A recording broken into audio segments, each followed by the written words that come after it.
제가 언젠가는 소개했던 인물 중에 제가 인물을 하도 많이 소개해서 기억하실런지 모르겠지만 무하마드 유누스라는 유명한 사람이 있습니다. 이분은 원래 방글라데시아 치타공 대학의 경제학 교수로 섬겼던 분입니다. 이분이 지금부터 40여 년 전 길을 이렇게 가는데 한 여자분을 만나게 됩니다. 그런데 이 여인이 대나무 공예품을 만들어서 길바닥에 파는 그런 여인이었습니다. 그래서 호기심이 나서 물었어요. 아주머니, 이것을 만들어서 하루 종일 팔면 얼마나 법니까? 근데 놀랍게도 하루 종일 일하는데 2센트, 우리로 얘기하면 한 25원, 하루 종일 일하는데 25원 번대요. 굉장히 작은 돈이죠. 거스름돈 안 받을 정도로. 우리 한국은 그렇잖아요. 이것을 위해서 하루 종일 일한다는 사실에 이분이 충격을 받았습니다. 그래서 다시 묻습니다. 왜 하루 종일 열심히 일을 하는데 25원밖에 못 법니까? 물었더니 이렇게 사연을 대답합니다. 이 공예품을 만들려면 대나무가 필요한데 이 대나무로 된 원자재를 구입하게 되는데 그 원자재 구입할 돈이 없습니다. 그게 전혀 없어서 그래서 대나무 업자에게 돈을 구워서 원자재를 구입을 하는데 이 돈을 그 업자가, 대나무 업자가 돈을 구워주는 대신에 이런 조건을 내건대요. 당신에게 돈을 구워주는 대신에 반드시 그 공예품을 만들면 나에게 다시 팔아야 된다. 그러면서 넘길 때 가격을 어처구니 없는 가격을 제시해서 결정을 한다는 것입니다. 그래서 하루 종일 일을 해서 공예품을 만들지만 업자에게 돌려받는 돈이 25원이라는 거예요. 세상에 이렇게 부당하고 불합리한 거래 조건이 어디 있습니까? 그러나 가진 돈이 없기 때문에 어쩔 수 없이 이와 같은 일을 해야 된다는 것입니다. 그래서 한 번 더 물었습니다. 그러면 그 대나무 원자재를 구입하는데 얼마의 비용이 듭니까?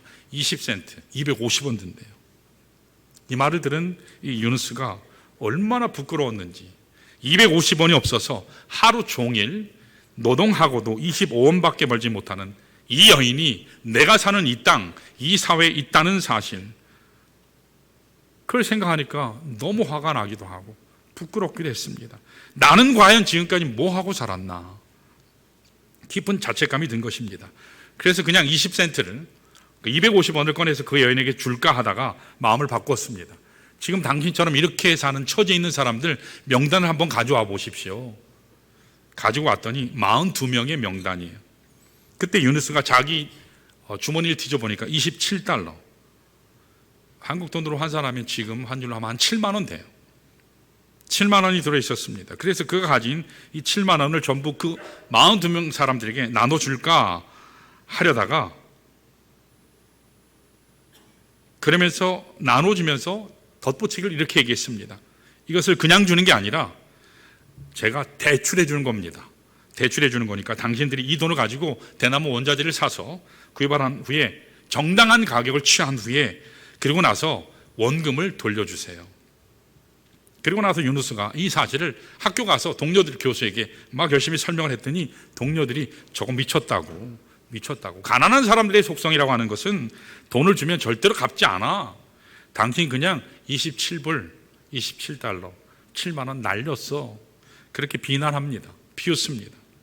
자, 그랬는데 몇 개월 후에 이 42명, 돈 대출해줬던 그 42명이 단 한 사람도 빠지지 않고 원금보다도 조금 더 이자를 붙여서 그대로 돈을 돌려주었습니다. 이것을 동료들에게 자랑했어요.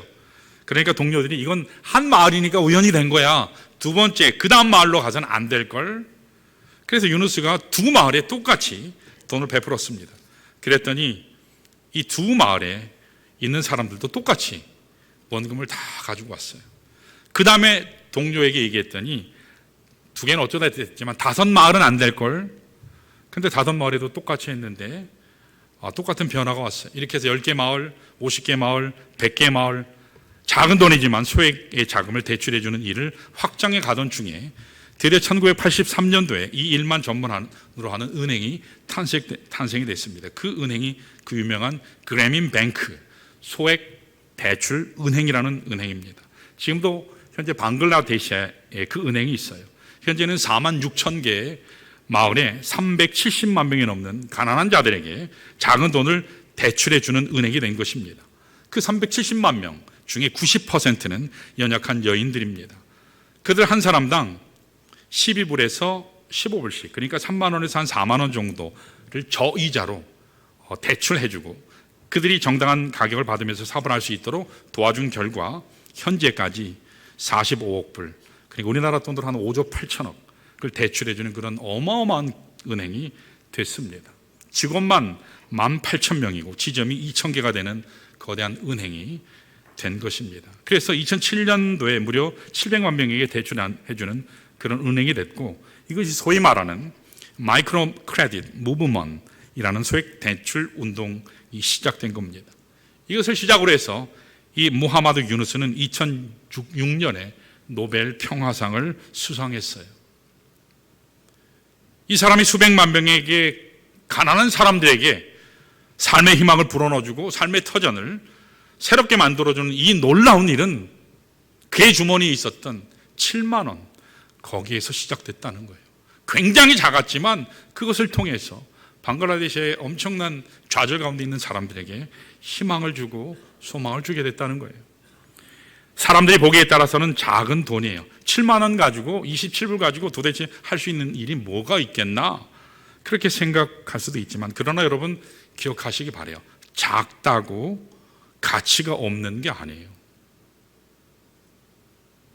왜소하다고 쓸모없는 것이 아닙니다. 아무리 작고 초라한 것일지라도 바른 사람 손에 붙잡혀서 바른 목적을 위해서 쓰임받게 되면 위대한 열매를 맺을 수 있다는 거예요. 오늘 우리의 인생도 마찬가지입니다. 우리의 인생이 아무리 작고 왜소하다 할지라도 전능하신 하나님 손에 붙잡히기만 하면 달라집니다. 하나님 손에 붙잡히면 그분의 목적과 뜻을 향해서 쓰임받게 되면 위대한 인생으로 변화될 수가 있습니다. 그러므로 우리가 새해를 시작하면서 꿈을 꾸기는 해야 하는데, 여러분 바른 꿈 가지시기를 축원합니다. 바른 꿈을 가져야 돼요. 남 등치고 속이고 그런 거 말고, 요행을 바라는 그런 거 말고, 작지만 가치 있는 꿈을 여러분 시작하시기를 바랍니다. 작고 왜소하지만 하나님 앞에 영광될 수 있는 일, 하나님이 기뻐하실 수 있는 꿈을 꾸시기를 바라요. 그러면 우리가 2024년을 사는 이 나날들이 헛된 날들이 되지 않을 것입니다. 하나님 앞에 값진 날들이 될 거예요. 사람 앞에서도 당당할 것입니다. 우리 인생 가운데서 열매 맺는 그런 한 해가 될 줄로 믿습니다. 자, 여러분들이 어떻게 하면 하나님 안에서 바른 꿈을 꾸고 하나님 기뻐하실 열매를 맺으면서 올 한 해 2024년을 잘 살 수 있을까? 오늘 본문을 통해서 좀 보겠습니다. 오늘 같이 봉독한 본문을 보시면 유다 민족을 향한 하나님 비전에 대한 선포가 오늘 본문의 내용이에요. 오늘 본문에 보면 유다 민족, 이 민족의 그 당시 상황은 참 어두웠어요. 절망적이었습니다. 나라는 멸망했고요, 백성은 뿔뿔이 흩어졌습니다. 기약도 없어요. 언제 고향 땅으로 돌아올지 몰라요. 포로 생활이 언제 끝날지 모릅니다. 이와 같이 포로로 끌려간 그 사람들이 다시 회복돼서 본국으로 돌아온다고 하는 것은 상상조차 할 수 없는 그런 지경이에요. 그야말로 어둠과 절망으로 가득 차 있던 그 상황이 오늘 본문에 기록된 이 유다 백성의 상황입니다. 자, 그런데 이와 같이 어둡고 절망적인 그들 앞에 하나님이 찾아온 겁니다. 자, 오늘 본문 19절 20절을 한번 같이 읽어볼까요? 같이요. 시작. 다시는 낮의 해가 내 빛이 되지 아니하며 달도 내게 빛을 비추지 않을 것이요 오직 여호와가 내게 영원한 빛이 되며 내 하나님이 내 영광이 되리니. 20절이요. 다시는 내 해가 지지 아니하며 내 달이 물러가지 아니할 것은 여호와가 내 영원한 빛이 되고 내 슬픔의 날이 끝날 것임이라 그랬습니다. 여러분, 어둠 가운데 있던 그 유다 민족, 슬픔과 수치 가운데 있었던 그 민족 앞에 아픔의 날이 끝날 것이라 그렇게 말씀하고 있어요. 이유가 무엇이죠? 환경이 바뀌었나요? 나라가 바뀌었나요? 전혀 변한 게 없어요. 빛 대신 여호와께서 지금 찾아온 것입니다. 어둠에 떠나가고 슬픔이 멈추게 되고 하나님이 기뻐하실 새 날이 임재한 것입니다. 여러분, 아침에 떴다가 저녁에 지는 태양, 이 태양을 의지하시면 안 돼요. 태양이 떠오를 때는 밝은 날이 오지만 태양이 지고 나면 캄캄한 밤이 옵니다. 오늘 세상 사람들이 말하는 태양이라고 하는 것이 이런 종류의 모습이에요. 일시적이에요. 내가 잡았다 싶으면 아니요, 놓아야 할 때가 있어요. 남자들 빠르면 50이면 퇴직해야 되죠. 한국 사회는요 좀 길어야 55세죠. 공무원쯤 되면 한 60세 가나요? 한시적이에요. 오늘 하나님이 우리 삶 가운데 비춰주시는 빛은 영원한 빛이라고 말씀해요. 결코 지지 않는 빛이라고 말씀합니다. 이 하나님의 영광의 빛이 절망 가운데 있는 유다 백성 가운데 찾아오는 순간 그들의 어둠이 끝이 났어요. 슬픔의 날은 멈춥니다. 그들 앞에 새 아침이 도래한 것이에요. 이것이 바로 절망 속에 있었던, 어둠 가운데 있던 유다 백성을 향한 소망의 메시지라는 겁니다. 이 동일한 메시지가 오늘 여러분과 저를 향해서도 선포되고 있다고 믿습니다. 우리 삶의 현실도 당시 유대인들과 별 차이가 없다고 생각이 돼요. 오늘 우리의 삶 속에도 어둠이 있지 않습니까? 우리는 원치 않지만 밤의 인생이 된 사람들이 참 많아요. 지금도 말들은 안 하지만 고민이 다 있어요. 어둠이 있어요. 열심히 계획하지만 계획대로 잘 되질 않아요. 고난은 지금도 계속되고 있고 우리의 의지와 상관없이 질병이 찾아와요.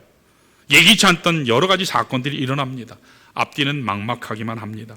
앞으로 내가 가야 할 길, 그 길에 정처 없음이 나를 불안하게 떨게 만들어요. 어떻게 해야 될지, 무엇을 해야 될지 알지 못하는 인생 현실이 우리 삶의 정황입니다. 그렇기 때문에 우리 모두에게도 이와 같은 하나님의 영광의 빛이 필요해요. 새해를 시작하는 여러분 모두의 가정에 이 여호와의 빛이 임하시기를 주님의 이름으로 축원합니다. 이 빛이 임하면 변화가 일어납니다. 이 빛이 임하면 새로운 비전이 꿈틀거리기 시작돼요. 바른 꿈을 꿀 수 있어요. 하나님의 영광된 빛이 하나님의 백성 가운데 비추어지면 어떤 변화가 일어날까요? 자, 우리 21절 보시면 세 가지 차원의 변화가 일어났다고 얘기해요. 자, 21절 보시면 내 백성이 다 의롭게 돼요 라고 말씀해 나와요. 의롭게 돼요. 의롭게 돼요. 하나님의 은혜 빛이 임하면 의롭게 되는 축복이 임한다라고 얘기합니다. 의롭게 된다. 의롭게 된다. 이게 이제 쉬운 말은 아니죠. 의롭게 된다는 말이 완전하게 된다 그 뜻이 아니야. 이것은 하나님 때문에 의롭게 된다 그 뜻이에요.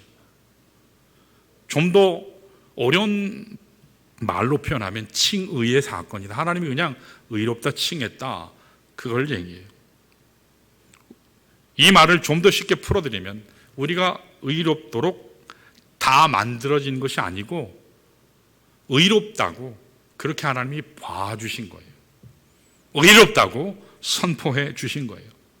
이게 하나님 칭의의 사건이에요. 사실 여러분이나 저나 아직 완전한 사람이 아니지 않습니까? 여전히 죄 가운데 있어요. 여전히 허물 가운데 있습니다. 그런데도 하나님이 우리를 의롭다 그렇게 봐주세요. 의롭다 칭해 주세요. 의롭다고 선포하십니다. 이유가 뭘까요? 예수님의 의 때문이에요. 예수님의 보혈의 피 때문이에요. 그 피가 우리를 의롭게 만든 것입니다. 뿐만 아니라 21절 중반절에 보면 이렇게 나와요. 우리 21절 중반절에 색깔 있는 부분 읽어볼까요? 시작. 영원히 땅을 차지하리니. 의롭게 하실 뿐만 아니라 땅을 차지하게 하신다 그랬어요. 이게 뭐냐? 잃어버렸던 땅을 회복하고 상실했던 기업을 되찾게 된다라고 말씀한 거예요. 우리 인간이 범죄함으로 말미암아서 이 땅을 빼앗겼죠. 주권을 상실하고 권세를 다 빼앗겼는데, 그런데 하나님의 은혜의 빛이 임하면 빼앗겼던 주권을 다시 찾게 되고 상실했던 땅을 다시 회복하게 된다라는 거예요. 자, 21절 하반절에 또 약속이 있어요. 의롭게 칭하시고 땅을 찾게 하시고 그 다음에 한 가지 더요. 읽어볼까요? 시작. 그들은 내가 심은 가지요 내가 손으로 만든 것으로서 나의 영광을 나타낼 것인즉 하나님의 영광을 나타내게 한다고 약속하고 계세요. 지금까지 유다 민족은요 하나님의 수치였어요. 많은 백성인데 전혀 하나님의 백성대로 살지 않았어요. 거룩함이 있길 하나, 예배 승리하기를 하나, 하나님께 영광 돌리기를 하나, 아무것도 없어요. 하나님께 부끄러움이었어요. 그런 역사를 가지고 있었던 것이 유다 백성인데, 그런데 하나님께서 말씀하시기를 나의 빛이 너에게 임하면, 나 여호와의 빛이 너에게 임하면 너희들이 나의 영광이 돼, 너희들이 나의 자랑이 돼, 너희들을 통해서 나 여호와의 놀라운 일이 집행되리라, 그렇게 말씀하고 계세요. 여러분이 얼마나 위대한 하나님의 회복입니까? 참 경이로운 하나님의 축복이에요. 그런데 오늘 말씀은 여기서 멈추지 않고 이와 같이 회복된 사람들을 통해서 하나님께서 궁극적으로 이루실 비전을 말씀하세요. 그게 22절이에요. 우리 다 같이 한번 읽어볼까요? 22절 시작. 그 작은 자가 천명을 이루겠고 그 약한 자가 강국을 이룰 것이라. 때가 되면 나 여호와가 속히 이루리라 그랬습니다. 지금 너희들이 작은 자에 불과하지만 이제 겨우 회복돼서 돌아온 자들에 불과하지만 수치 가운데 갓 풀려진 미미한 존재지만, 연약한 존재지만, 한때 나의 수치였고 부끄러웠던 그런 존재였지만, 그러나 너희들이 작은 자들이 장차 천을 이룰 것이다. 일당천이 될 것이다. 일천의 역사를 이룰 것이다. 너희같이 미약하고 연약해 보이는 존재들이 위대한 나 여호와의 나라를 성취할 것이다. 그렇게 말씀하고 계세요. 여러분, 이 말씀은 장차 메시아가 오시게 되면 하나님께서 이루게 되실 메시아의 킹덤에 대한 그런 말씀이에요. 하나님은 그리스도를 통해서 황폐한 땅, 황폐한 우리 심령, 황폐한 인생을 회복시켜 주셨어요. 그 가운데 하나님 나라를 세워 주십니다. 빼앗긴 주권을 회복하게 해요. 죄에서 해방되게 해요. 결박된 영혼들이 자유케 돼요. 그런 백성들을 다시 돌아오게 하신 겁니다. 하나님 사이의 위대한 일을 감당할 수 있도록 하나님 킹덤 비전을 지금 세워가는 거예요. 여러분, 예수님이 이 땅에 왜 오셨을까요? 이걸 이루시기 위해서 오신 거예요. 복음서에 하면 예수님은 하나님 나라, 그 나라를 이루시기 위해서 이 땅에 오셨습니다. 예수님이 3년간의 공생에도 사실은 하나님 나라 선포를 위해서 오신 거예요. 그리고 승천하신, 죽으시고 부활하시고 승천하신 그 그리스도께서 다시 오시죠. 다시 오시는 이유는 하나님 나라를 완성하시기 위해서, 그래서 오시는 겁니다. 이것이 하나님 마음에 품고 계셨던 우리들을 향한, 하나님 백성을 향한 하나님의 비전이에요. 그런데 놀라운 사실이 있어요. 오늘 말씀의 핵심이 이거예요. 놀라운 사실이 있어요. 뭐냐면 이와 같이 위대한 하나님 나라 비전, 온 나라, 온 열방, 온 백성, 온 민족이 하나님 앞에 돌아와서 하나님을 찬양하게 되는 이 영광된 비전을 누구를 통해서 이루시겠다고요?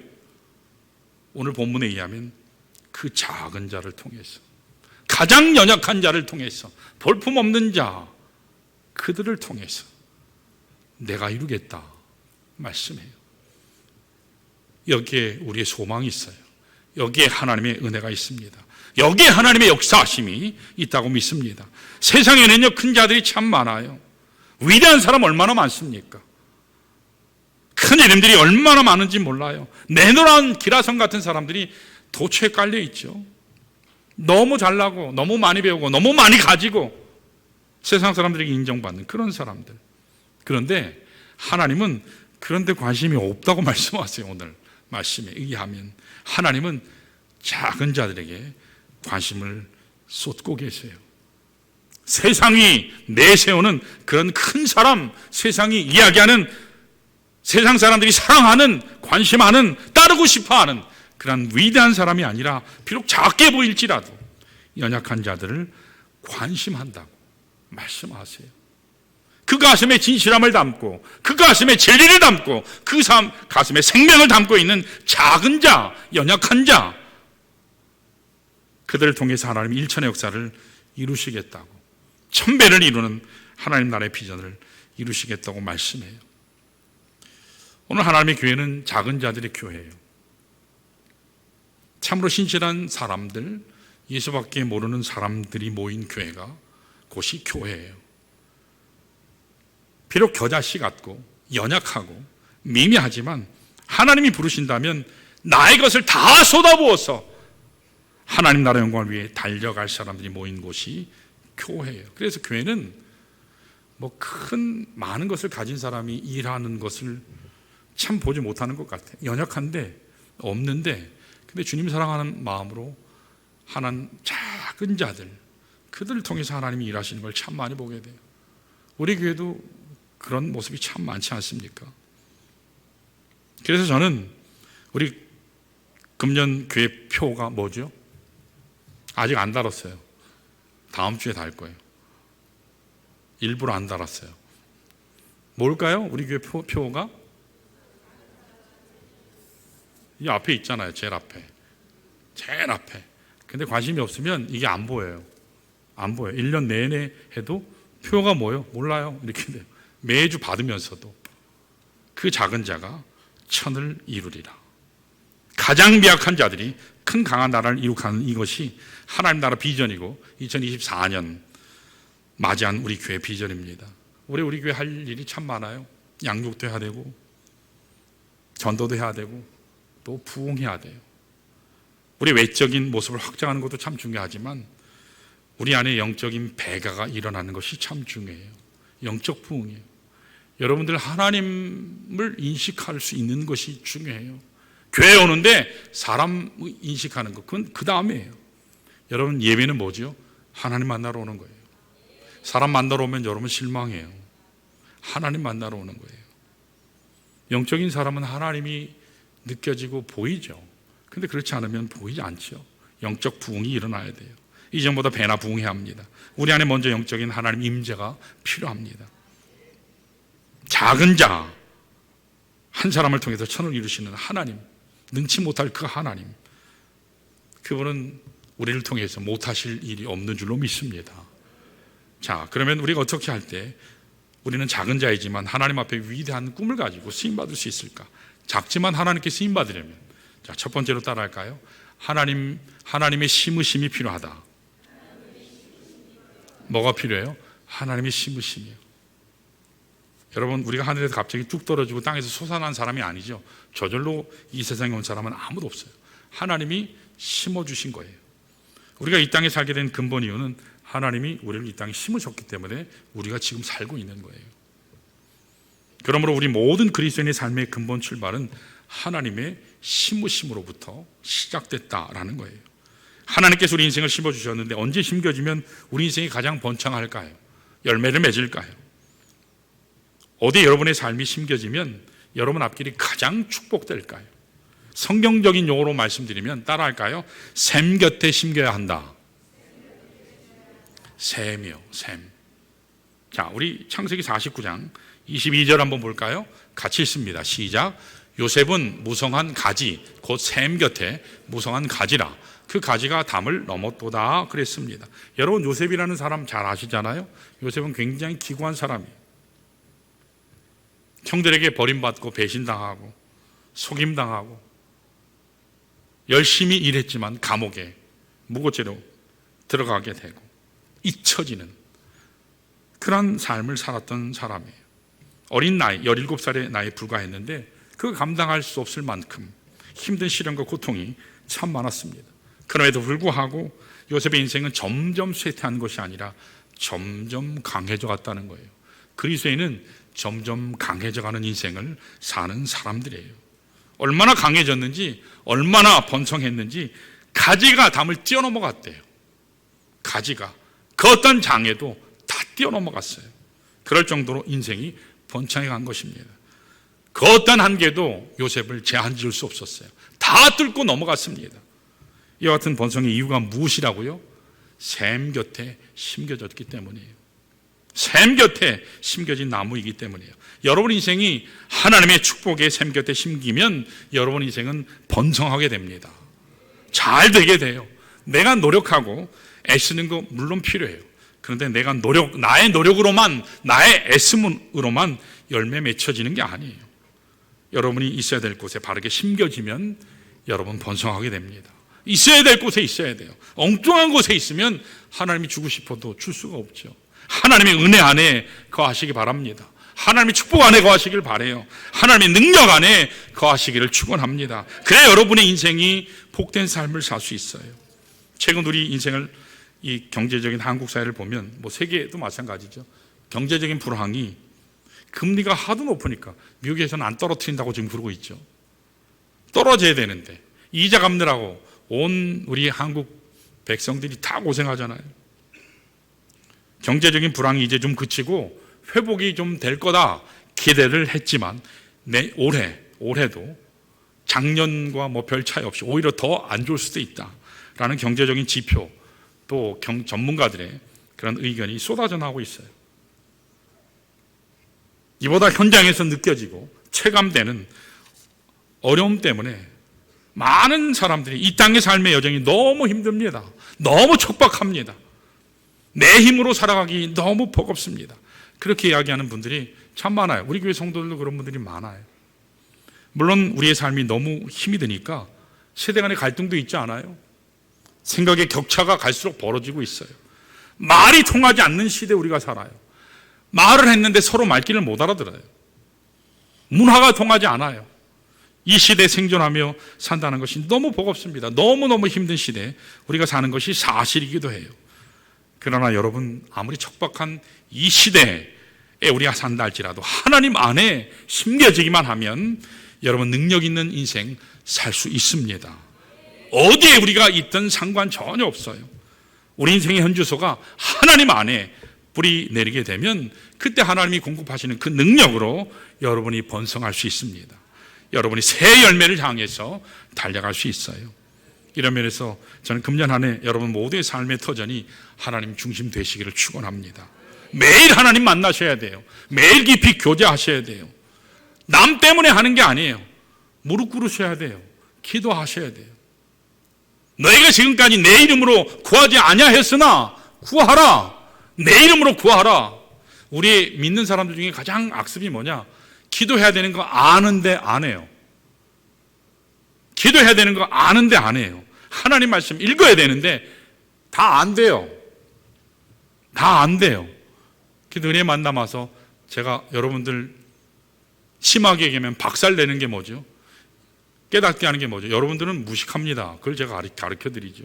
무지합니다. 하나님의 말씀에 무지합니다. 하나님의 말씀 다 안 돼요. 그래서 뭘 또 배우냐요. 그래도 어디 한번 봅시다. 당신이 얼마나 많이 아나. 모면 다 낮아요. 너비는 태평양인데 깊이는 1cm예요. 너비는 태평양인데 깊이는 1cm예요. 아는데 안 해요. 악하고 게으른 종아, 지난주에 말씀드렸죠. 아는데 안 해요. 고의로 안 해요. 의도적으로 안 해요. 게을러서 안 해요. 시간 없어서 안 해요. 마음이 없어서 안 해요. 바빠서 안 해요. 그렇게 안 하다 끝까지 가시면 어디까지 갈까요? 죽음의 문턱 앞에 주님 만날 날이 바로 앞에 와요. 그때 돌이킬 수 있을까요? 못해요. 여러분 평소에 하나님 샘 곁을 사모하시기를 바랍니다. 기도하셔야 돼요. 하나님 말씀에 여러분 집중하셔야 돼요. 너무 지금 따뜻해서 막 졸려서 눈이 흰자가 보이시는 분이 계세요. 무서워요. 자, 우리 손 한번 올려보세요. 기지개를 한번 펴보세요. 기지개를 이렇게 한번 펴보세요. 예, 뒤로 쫙 제끼세요. 쭉 제끼세요. 쭉 제끼세요.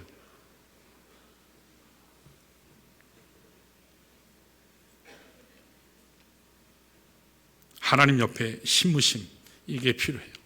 자, 두 번째로 따라할까요? 하나님의 가꾸심이 필요하다. 여러분, 하나님이 심으실 뿐만 아니라 자라실 수 있도록 가꾸시고 양육하세요. 하나님은 심겨놓고 내팽개치는 분이 아니에요. 가꾸세요. 가꾸세요. 21절 하반부를 보면 이렇게 나오거든요. 자, 우리 한번 읽어볼까요? 색깔 있는 부분 시작. 그들은 내가 심은 가지요 내가 손으로 만든 것으로서, 거기까지요. 만든 것으로서. 여기 내가 손으로 만든다라는 표현은 하나님이 이렇게 뭐 제조하셨다 그런 의미가 아니에요. 이미 만들어져 있는데 그것을 손으로 가꾸신다 그 뜻이에요. 빚으신다 그 뜻이에요. 하나님 참 감사한 것은 하나님 우리를 심으신 후에 심었으니까 네 알아 자라라, 네 알아서 이제 살아라, 그게 아니에요. 심으신 후에 밤낮으로 돌보세요. 밤낮으로 가꾸세요.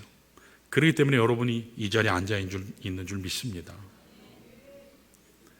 나중에 몰라요. 그때 하나님이 사고를 피하게 하시고, 그때 어둠의 권세가 떠나가게 하시고, 그때 슬픔의 악한 영이 떠나가게 하시는 것, 우리는 몰랐어요. 나중에 알아요.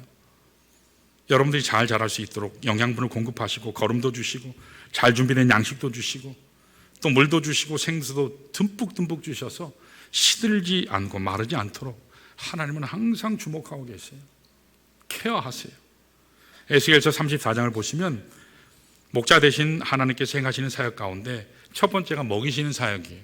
두 번째가 누이시는 사역이에요. 평강의 축복을 주세요.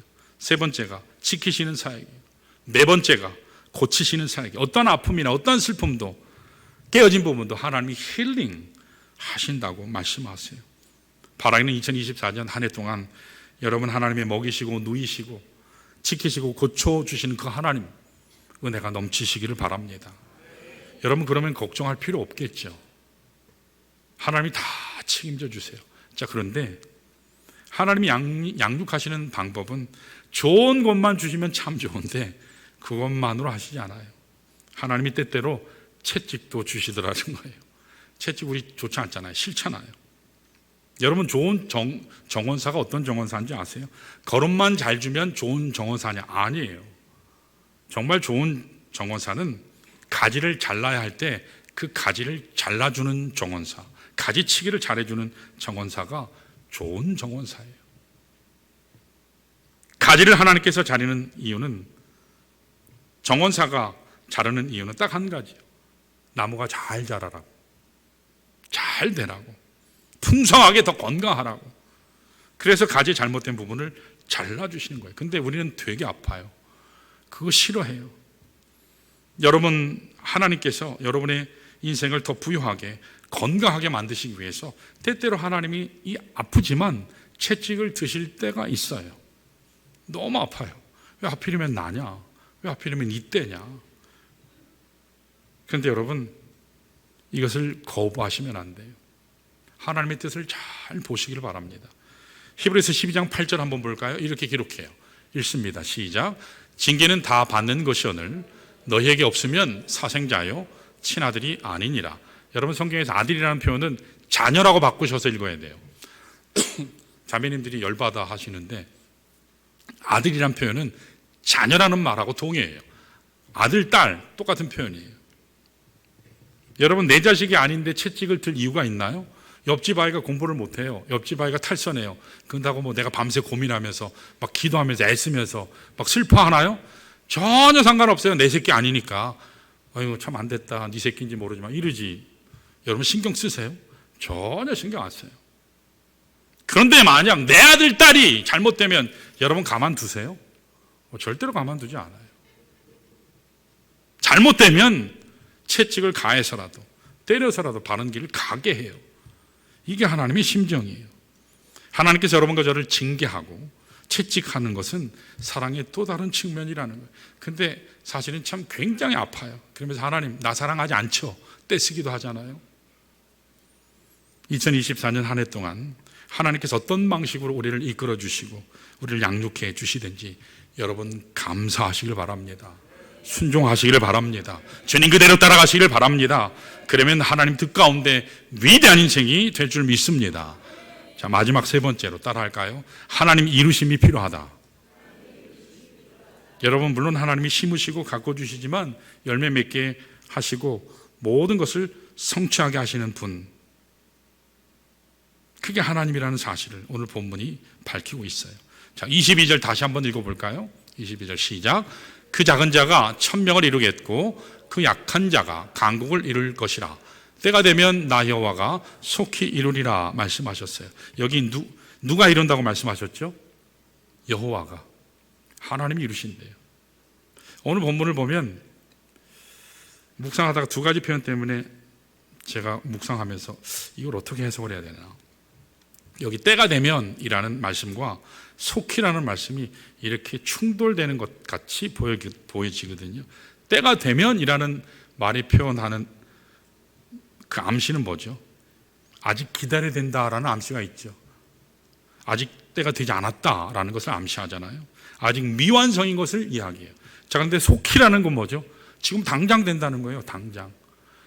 하나는 아직 아니라 그러는데 하나는 속히라고. 이것을 잘 묵상을 해보면 이렇게 말씀을 해석할 수 있어요. 하나님을 말씀하시기를 너희들은 아직 기다릴 것이 있어. 아직 기다릴 때야. 아직 때가 안 됐어. 그러나 나 여호와의 때가 되면, 나 여호와의 때가 되면 내가 속히 이루리라. 즉시 행하리라. 그런 표현이에요. 여러분 우리가 사는 인생 가운데 완성된 인생이라기보다 미완성된 상황들이 많지 않습니까? 우리가 그렇게 갈망하는 행복이 아직 안 찾아왔어요. 이 정도 신앙생활 했으면, 내가 이 정도 하나님께 충성했으면 하나님이 좀 돈 걱정도 좀 안 하게 하시고 건강 걱정도 좀 안 하게 하시고 자녀들도 잘 되게 하셔야 될 것 같은데 아직 안 찾아왔어요. 아직 여러분들 가운데 돌아오지 않는 아들이 있을 수 있어요. 돌아오지 않는 남편 때문에, 아들, 딸 때문에, 아내들 때문에 기도하는 형제들, 자매들이 계세요. 언제쯤에 돌아올까 기다리고 있는데 아직도 돌아오지 않고 있어요. 아직도 해결이 되지 않고 있어요. 아직도 그 큰 문제가 아직도 해결이 안 돼요. 여전히 고통이 있고 실험하는 분들이 계실 겁니다. 여러분 가운데는 내가 아무리 기도했지만 아무리 아직도 치유받지 못한 어려운 질병이 있을 수 있어요. 고통 때문에 힘들어하는 분들 여전히 계실 수 있어요. 우리 인생은 아직 미완성이에요. 아직 못 다 이룬 수많은 상황들이 아직도 여전히 우리 앞을 기다리고 있어요. 그러나 하나님이 오늘 말씀을 통해 우리에게 약속하고 계세요. 하나님의 때가 차면, in His time, 하나님의 때가 차면 하나님이 속히 이루실 줄 믿습니다. 하나님이 이루세요. 여러분 이것을 믿을 때 하나님의 놀라운 역사가 나타나요. 겨자씨 한 알 아무것도 아니잖아요.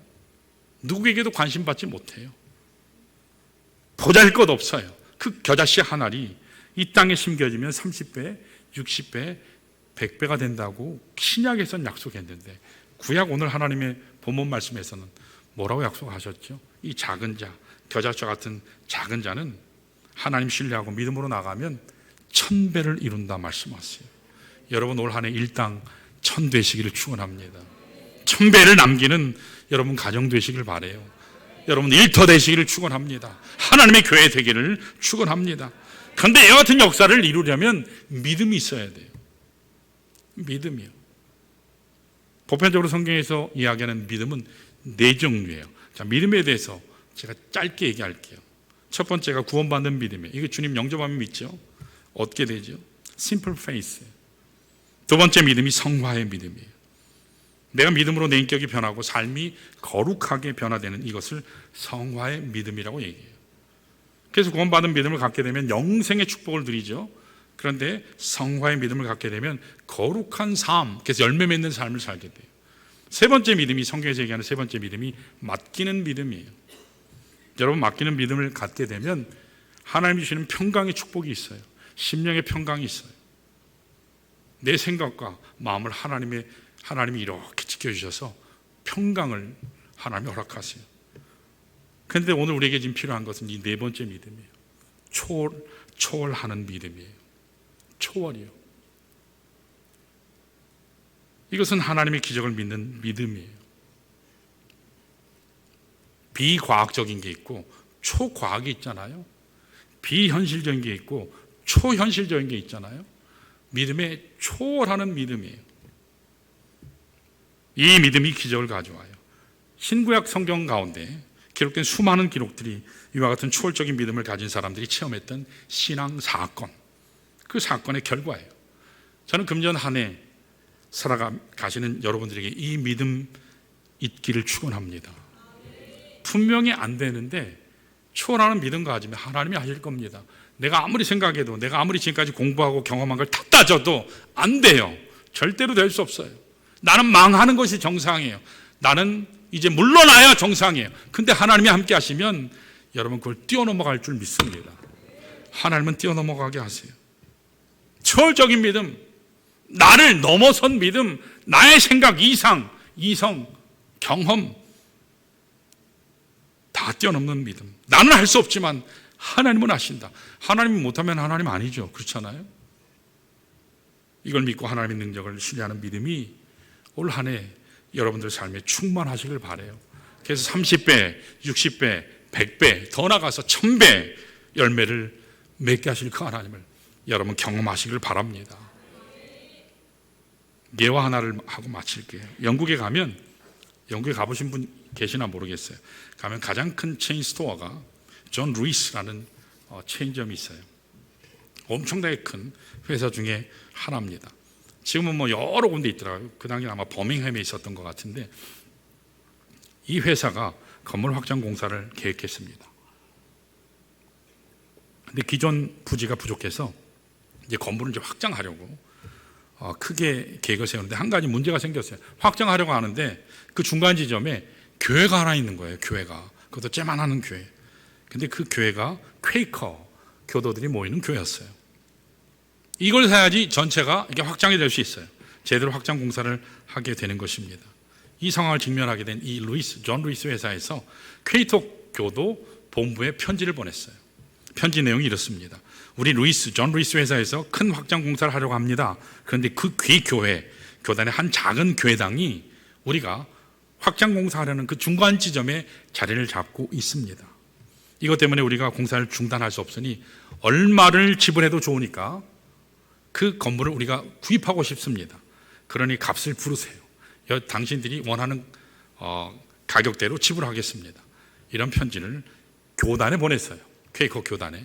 자, 이 편지를 받은 퀘이커 교단 쪽에서 이 존 루이스 회사에 답신을 보냈어요. 자, 이와 같은 답신을 보냈습니다. 잘 들어보세요.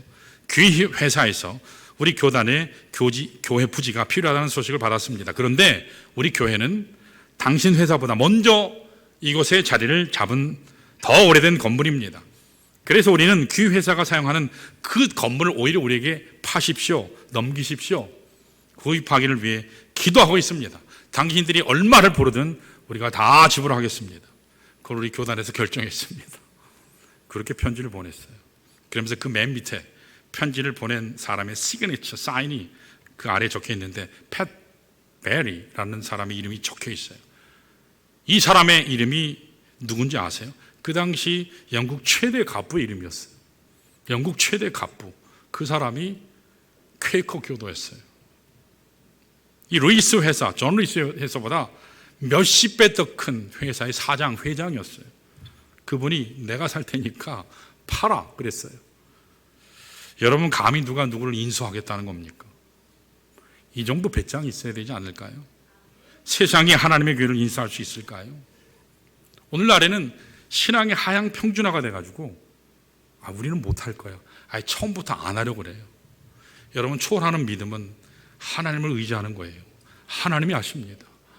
우리 교회 기적 같은 8년의 세월을 보내왔잖아요.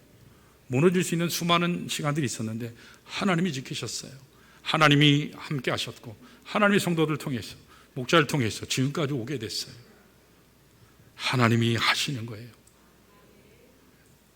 여러분, 내 인생이 작다고 하나님도 작은 분이라고 생각하시면 안 돼요. 내 인생이 작은 것이지 하나님이 작으신가요? 하나님은 위대하신 하나님이에요. 전능하신 하나님이에요. 창조주 하나님이에요. 우주 만물의 주인이 우리 아버지 하나님입니다. 내 인생이 연약하다고, 초라하다고, 그래서 하나님도 연약하고 초라하다고 그렇게 사는 분들이 참 많아요. 그렇게 사시지 마세요. 나는 비록 작을지라도 하나님은 크신 분이에요. 나는 연약할지라도 내 아버지 하나님은 불가능이 없으십니다. 내가 포기한다고 해서 인생이 끝나는 것이 아니라 전능하신 하나님이 일하기 시작하면 우리 인생이 새로운 차원으로 여러분 다시 승리하게 될 줄 믿습니다. 이 하나님을 올 한 해 여러분 의지하시고 여러분 온전히 우리의 삶의 자리에서 충성함으로 승리하시기를 축원합니다. 이 시간에 우리 모두 일어나셔서 찬양하면서 하나님께 영광 돌리겠습니다.